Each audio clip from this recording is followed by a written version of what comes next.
from Seoul, Korea, and welcome to WCS Korea Season 2. I'm Tasteless Muser. Toast, how you doing, man? Well, I'm doing fantastically, Tasteless.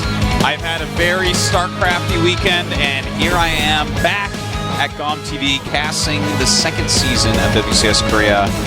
Casting the OSL with you, Tasteless, and I know, it's a around treat. 16. Yep. No more best of ones, so I'm sure that's making a lot of people out in the community very happy about that. We did plow our way through the round of 32. That was a best of one. Now we're here at the round of 16, which is a best of 3, so a little bit more forgiving this time around here.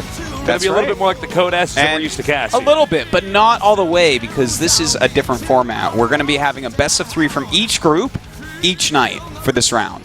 Of course, this is not exactly the same format as the way that we do it back in the GSL Code. Right. We're going to have more of a round robin, like an up and down match type of format, where the players just keep playing each other, and then we get some people to come out of the group. So when we finish today, we just have a bit of the story. Yes. We don't necessarily know who's still moving up now into the round of 8. You're going to have to follow us for the weeks to come here as we unfold each of those. We lure you in with great matches, and we make you stay because you don't know how these players will do it. You could win your match today, and you're still out. That's right. But an interesting thing about the way that this is run. Well, let's talk about that in a minute here. Let's look at the round of 16 players. First, Tasteless, and we have 7 Terrans, 4 Protoss, 5 Zergs. See, that's more like it. Well, a lot of people might complain, 7 Terrans, only 4 Protosses. That's actually pretty close when you get down to 16 players. And, of course, our Protosses and our Zergs, which are smaller in numbers, still very frightening group of players. I could definitely see a Protoss getting to the finals here. Yeah. You look at this group of players, and there's very few that you can be like, I don't know if this guy should be in the top 16. Like maybe Byung, he's gonna have to prove himself here, I think, Tasteless.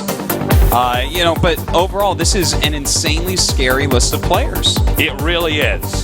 It's really good, by the way, to see both Party and Rain making it through, as well as a couple of really sharp Protosses. And, for the Terrans as well here, we got Flash and Fantasy along with Innovation here, which also makes that really exciting. We got new school Terrans and old school Terrans. They're basically the best Terrans in the world right there. And here are our groups, guys. The first group is Simple, Soulkey, Sue, and Parting. Will the Soul Train make a comeback? I don't think so, but I'll be excited to see if Parting can come out of that group. Group B, it's the Terran group. Bomber, Byung, Flash, and Innovation. Also great to see Flash and Innovation once again duking it out in a Terran versus Terran here. They had a very close one last season in GSL. Now for Group C, first Fantasy, Rain, and Hive. A very interesting group indeed. Hard to predict who's really going to come out of there. Yeah. That's, I think, probably the toughest group as far as predictions go. Yeah. And the final group, Group D, is going to have Maru, Trap, Supernova, and Kongho. Yeah, that actually pretty much anyone could come out of that group, Tasteless. Those last two really much harder to predict than Groups A and B, I would say. I got to agree with you there. So, as each, I guess we could say in 2-week courses passes here, we're getting closer and closer to seeing who's going to be crowned the champion here in the WCS StarLeague Season 2. Yeah, this is about as hard as it gets, Tasteless. It really is. I'm actually really excited for the Flash Innovation TVT, I have to say. Oh, yeah. I think out of all the matches that we have here today, the Flash and Innovation match is by far the one I am the most pumped about.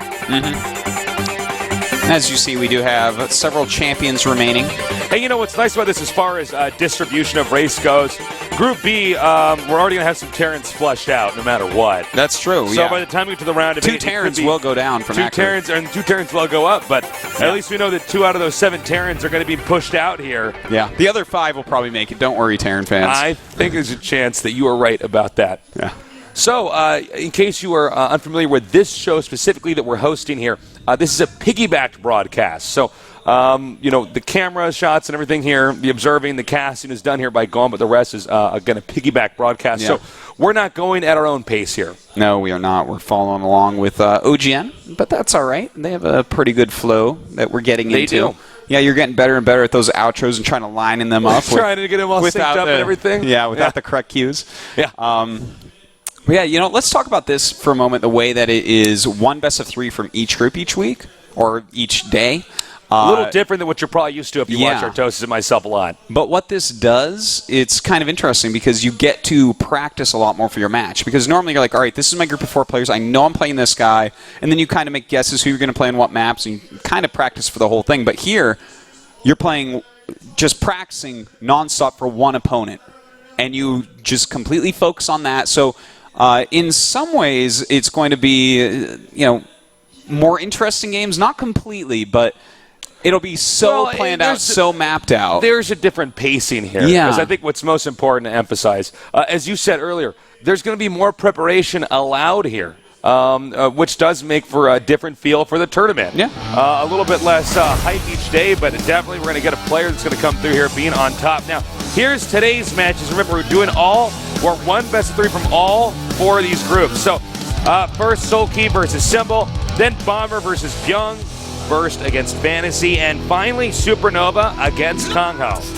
A great set of matches for today, Tasteless. I'm really unbelievably stoked about first Fantasy. Oh, I'm super excited about that one, yeah. And I have to say that, of course, Supernova Kongho, definitely something we've seen before, definitely something that's going to be fun to see. But the first match from Group A, Soulkey and Symbol are the 2 Zergs that have been dominating in GSL. They are the 2 that just consistently have been getting to the top for the last several seasons, last 3 or 4 seasons. Big Zerg rivalry here. Yeah, but they haven't played that much against each other. That's very true. We haven't had a super important match between those 2 that I can pull off the top of my head recently. Yeah, I have to echo what you just said. I think that we haven't seen any major one between these 2 guys in a little while that's been super memorable. So, we're going to have a ZVZ, then a TVT, PVT, and finally a TVZ here. I'm really curious to see how far Kongho can actually go in this tournament. Yeah. Kongho was always one of the best, but not the best when it came to Zerg and Wings of Liberty. Remember when he fell out and didn't come back to Codes for 100 years? Yeah. Or a year, whatever it was. But no, it feels like 100 years, right? And that can take a toll on you. But he's back, and he's looking great, man. This is his second season in a row where he's already getting past that round of 32, that deadly round of 32, and really showing a lot of skill doing it. And, of course, Supernova, this is one of these guys that just never seems to fade away. He can't, he's just the best way to put it. Yeah. He's just too good. So, again, our first match is going to be Soulkey against Symbol. Now look at these ranks here. WCS ranking 2 versus WCS ranking 5. Yeah, makes sense. Both these guys have done just so fantastically so far. Of course, looking to pick up more and more points. Everyone wants to hit BlizzCon at the end of the year. Oh, yeah. What a great tournament that'll end up being. So as you can see here, we've had some adjustments in the stats here. We actually have interviewed all the Korean esports journalists out here to see what their opinions are. We kind of put all these numbers together and get an average. That's really interesting that they did that. His macro is down by 1, which seems a bit strange to me.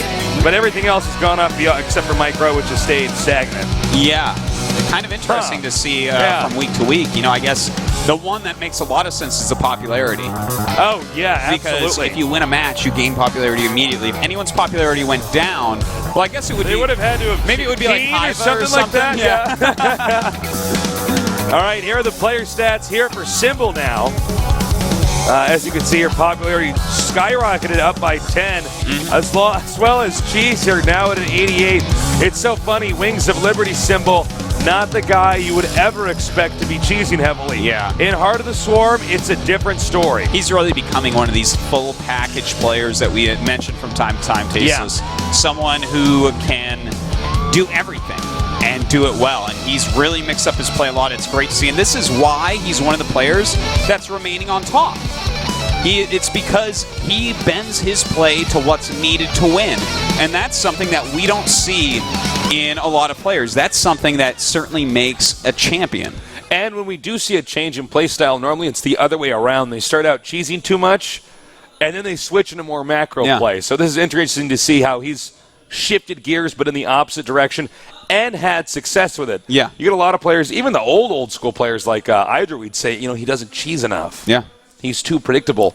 And then when he cheeses, it bombs. So It's kind of funny to see Symbol with the opposite success in that range as far as everybody else is concerned. You can get caught up in your own style, and that's something that Symbol looked like he was falling into that trap for a while, but then he's like, nope, I am out of there. I'm going to mix in these cheeses. I'm going to beat Terrans. I'm going to play aggressively against the other two races as well, and look at how well it's paying off for him. It really is. So going into this match, I'm going to predict Soulkey wins, but what do you think? I'm going to predict that Soulkey wins. I'm going 2-1, though. Yeah, I think it's going to be a really good series. What I'm very excited about is what build orders are chosen here, because we've seen a lot of the evolution of ZVZ. Like, you can go mutas, but you're going to have to follow it up with a switch into roaches. Like, infestors can be powerful, but eventually swarm hosts are very likely to come into play. Who techs up to broodlords?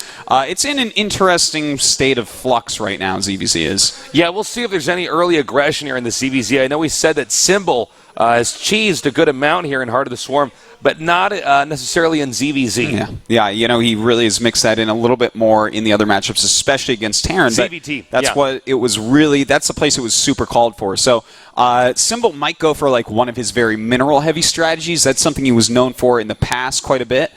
He and Hyun kind of somewhat pioneering that style of heavy queen, keep off gases for a bit, then take a bunch of gases all at once. So he definitely could go for something like that. It's something very much his style. Soulkey, I would say the perfect endgame Zerg.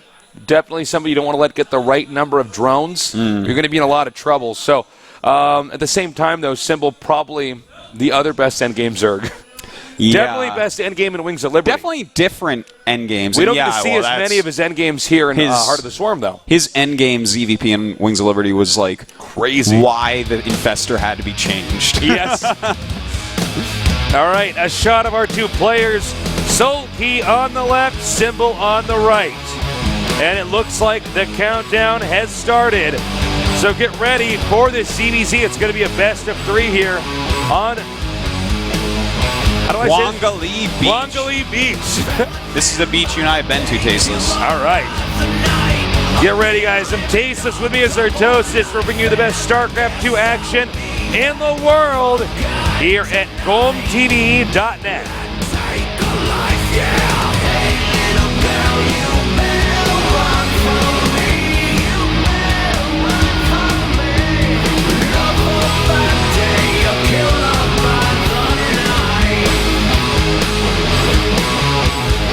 Just when I said you were getting really good at timing these outros. All right, so it's time for us to intro our two players. Over here in the bottom left starting location, we have a GSL Code S champion. He is Grandmaster Woongjin Star Soulkey. And his opponent over here in the upper right, almost becoming a champion in Wings of Liberty. Can he do it here in Heart of the Swarm? He is Master Azubu Symbol. Now, let's talk about this map for a moment, Tasteless. It's our first time casting this map. It's our first time casting it, but we've been here. This is many Busan, times. right? Yeah, it's in Busan. I recognize the bridge. Have we casted on that beach? Because that's where the Zerglings sunbathe. Yes, it is. We have not casted on this beach. We casted at Hyundai Beach. Yes, I know, but we've casted in Busan multiple times, so I'm trying to remember. I don't think we ever casted on this one. We've casted so much. Okay. But we've seen events That's here. how long we've been cast. Oh, my God. They even have the set that we cast. Well, we didn't cast there's been Pro League on this beach before, though. You might have casted this. Actually, no, you know what? I think we were at this beach when my leg was broken. We certainly were there when your leg was broken. Yeah. That is true. There's even a 7-Eleven here. Yeah, man, this is the beach. It actually looks like it. It's got the bridge out there. That's a 7-Eleven we get our beers at before we go sit at the beach. That's very true. It is. Whoa. That's I'm having so much fun just looking around the map and having memories. We need to go back down to Busan. We need to go down to Busan, man. Okay, it is a one-on-one map. And by the way, there's not a ton of accessible expansions for the Zerg on this map. Probably 2 more after you get your second. Yeah, you know, this is... it's going to be interesting because both those kind of go towards your enemy there. But, you know, this is... It's kind of cool how this stuff is, like, somewhat underwater. Yeah, it is. I've never played on the map. Like, I looked at the map before the season started. Yeah. But I definitely have not played on it, so it'll be fun. We'll be kind of learning this along with you guys. Yeah, and this is one of the beautiful things about StarCraft is map making. Mm-hmm. You get new maps. It requires new strategies. It requires new play styles, and I love stuff like this where they're taking a real location in the world, and adapting that to be a StarCraft map. Yeah.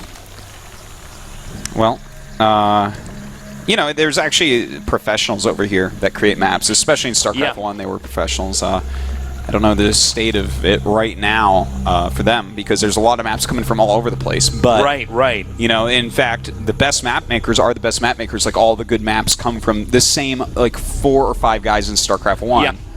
Well, there's a real art to making a map that's not only balanced, which I think is what people almost immediately get concerned about with maps, but just as importantly is a map that is going to make for entertaining games. Yeah. Very true. Well, look at that. They can go in the water like that. I didn't know. Yeah, well, I mean, why go to the beach if you can't go in the water? I know, yeah. Look at that. Yeah. So they're going to go across this water right now. I want to see when the creek gets in the water. That's farther than you and I can run along the beach, man. They should get slowed down when they go in the water, Tasteless. Come on. All right, so we got some scouting. Zerglings coming up here. Yeah, they're going right by that hotel that you and I stayed in last time we were down there. That's right. And the 2 queens, the Tasteless and Artos, is there to meet them. That's right. So no effective scouting was pulled off there. Mm-hmm. Now we have the Baneling's Nest. We don't have a ton of lings being produced right now, so we have to assume, at least for now, this Baneling's Nest is for defensive purposes only. I would say it definitely is because Soulkey's also getting his lair. So, just grabbing that, making sure he's not going to die right away because he is trying to get up into his mutas very, very quickly. And that doesn't surprise me at all either because, well, Soulkey, he is a mutalist type of guy. Oh, absolutely. And a nice denial there. Both players essentially in the dark when it comes to what's going on inside the main bases of their opponents. Mm-hmm. Link speed is done, as you can see here. Yeah, Symbol has gone up to 4 queens. He's grabbing a couple of Evos. It's not surprising in the least. Yeah. This is actually just how Symbol plays. This is a typical Symbol here. A very typical Symbol. Now, Soulkey, these guys both just playing their styles, which I'm very happy to see. There's definitely mind gaming that goes on, but in a best of 3, you're going to have to resort to what you're good at as well, especially when you're basically 2 of the top 5-ish Zergs in the world. From what we saw in the round of 32, when it gets to best of 1s, I think we have a higher chance of having a cheese in a best of 3. You could take a risk, and if it works, it pays off. If it doesn't, you still have a chance of winning. Yeah. Well, the Spire is on the way.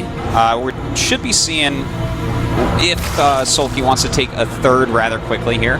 And, oh my god, it's missile attacks and melee attacks being upgraded by Symbol. This is something that you never ever see. Don't ever cast. So we are all about to learn something here. This is, and by the way, can I point out Symbol's Overlord placement, which Legend is doing a great job of showing us now. Yeah. Now, let's say he goes for an all-out ground attack.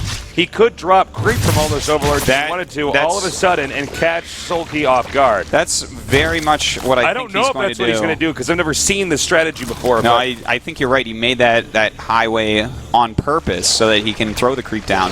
But he canceled the melee attack, so it looks like he's decided that he's actually just going to go for it right away with roaches. Not going to make a lot of lings here. Oh, this is really cool. Okay. Yeah. He's moving out now. Now, as you can see, the speed really helping the Red Zerg army out now. A spine crawler on the way. We've seen him do this before. And it looks like, meanwhile, Soulkey getting 8 Mutalisks. The question is, can Symbol do enough damage before the Mutalisks pop out and inevitably drive these forces away? Yeah. Well, there's not that many spines yet, but they are making. The 2 queens definitely going to help out against the Mutas because they have a lot of transfuses, but you know what? The Mutas should be able to overpower them. All right, they're coming in here now and doing a lot of damage. That Spine Crawler transfuse is coming down here now on the roaches. The question is this rush ill-timed? He now skips the defenses and goes into the main. Really, really smart move there. Tasteless going to get some damage done here on this drone line. Thing is, he has to get a lot of damage done because otherwise he's going to lose about 50 Overlords. Yeah. He is continuing to rally in those roaches right now, but the Muta's doing a pretty good job at eliminating them. Yeah, the Mutas, their numbers are growing, but more roaches continue to spill down here now and hit heavily over here at both the main and the expansion here for Soulkey. You know what? Soulkey's only lost 9 workers, 10 workers now so far. Which is almost unimaginable considering the circumstances. Yeah, this is... Look at all the Overlords retreating cases on the minimap. They are trying to get out of there. They know Mutas are on their way, and Soulkey has quite a few Mutas indeed. Now, as far as Spore Crawlers go, there's only 2 up. Yeah. And that's going to be against 13 Mutas, so... We don't even have any more Queens making right now. How many Queens does he have back in his base? Well, let's see. He has 4, and actually does have now 2 making. So he'll have 6 plus a couple Spores, and 2 more Spores on the way, rightfully so. But losing a lot of Overlords on the way. He's already made a lot more Overlords as well. This will supply block him here. And, you know, that's a lot of Queens. Transfusion pretty good, though. Oh, I'm not able to kite out those Mutas as quick as I think he would have wanted to. But it looks like he's just focused on getting that damage done before the Spore is up. Thing is, those Queens bought enough time to get that Spore up. Yeah. And now with Spore Queen here, it looks like Symbol will be okay for now. And in fact, Soulkey hasn't taken a 3rd base yet. No. And we got a Nidus network now on the way. Here's the question, Artosis. Where on earth would he hide a Nidus worm? Well, I guess where that roach is? Oh, yeah. I didn't even see that roach up there. But you know what? That's pretty far away. It really is. I think that's why you didn't see it, because you weren't looking somewhere so far. Normally, a Nidus is a little bit closer. A little bit at least. So let's see what he can do from here. Now, Symbol has had more Nidus network play than anybody we've seen here in Heart of the Swarm. I think in the entire world, actually. I agree. On a competitive level. Definitely. There's no question on that. And the thing is, it isn't all in either. This is like, for instance, a very intelligent move. He has a lot of Queens. He's about to have 2-1 on the Queens and Roaches. Yeah. And he knows that there has to be a Roach switch happening right now. So he has enough Queens to hold off the Mutas and enough Roaches with better upgrades that he should be able to win the Roach War as well. All right. Oh, it does manage to get up. He's now attacking over here. The expansion canceled. The rest of the Zerg army now headed down towards the 2nd base here for Soulkey. Well, that is a lot of unit stasis. Of course, the Queen's pretty slow. Looks like the exit going to be taken out, but he can throw that up elsewhere because he does have his Queens guarding it now. All right, but he's got to be careful. He doesn't want to just lose 2 Queens like that. Very sloppy right there, letting those Queens go back. Also a little sloppier by Soulkey for a second, attacking those Roaches, not utilizing the Spine Crawlers behind them.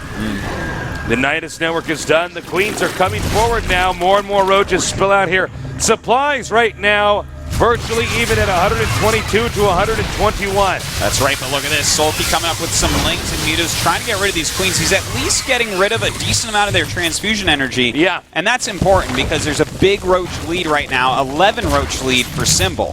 So he's got to weaken everything as much as he can and use his defender's advantage to live through this. He actually has enough Queens that he can drive away the Mutas. Now, again, if this does not work for Symbol, there's not really a plan B here that's going to be very effective. Oh, we'll see how much damage he can really get done here. Some really great SimCity here from Soulkey. Yep. He's got that Spine Crawler on the high ground. Another one going to go join it. The Roach Warren taking up a lot of room. You'd think that that's dangerous, but to commit to attacking that means losing a lot of Roaches. Yeah. The Nidus worm has been killed, but it will be remade over here in a little bit more of a secure position. Again, right now, Symbol trapping Soulkey inside of his base, but Soulkey with pretty solid defense, even though he's a little bit behind in supply. The question is, you know, hold that thought, actually. Roaches again attacking in here. Now, look at the concave here for Soulkey. Yeah. The Spine Crawler defense, all these Roaches out here.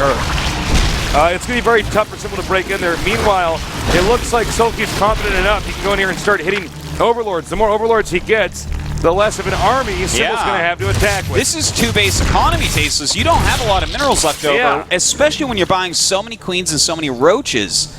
And, you know, this is such an interesting game because he's kind of sitting there on a contain right now, knowing there's too much static D to attack.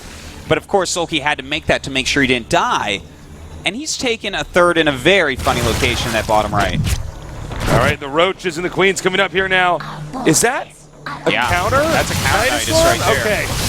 Let's see now. It looks like Symbol's going to spill in here and try to do some more damage. The concave is superior, though, here for Soulkey. Let's see if he can muscle through, though. Symbol does have a lot of transfusions on these queens. He certainly does, but with 3 spines on Aggron, notice he micros away. Those are dealing way too much damage to him. Yeah. And they are continuing to as he goes in. So it looks to me, Tasteless, like Soulkey is definitely going to hold. And I love the Nidus network play here. These roaches coming here and doing so much damage over to that, the main base here for Symbol. Oh, and he came in from behind with his mutas and killed the Nidus. And this means the rest of Symbol's army will be cleaned up. And that means Soulkey's going to be able to take this game. Yep, this game should be over. In fact, the rest of the roaches are going to spill out through this Nidus network. And we should be seeing GG here any second as Symbol is down in the first game, but not done yet. GG, it is a best of 3. We're going to see if he can turn this around.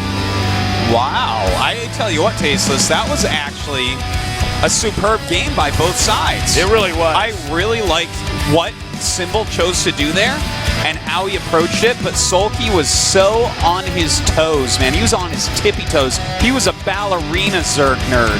Because he was making his spines in perfect locations, perfect defense, moves like the counter Nidus and coming back with the mutas back and forth several times when Symbol didn't expect it. Really amazing play by Soulkey.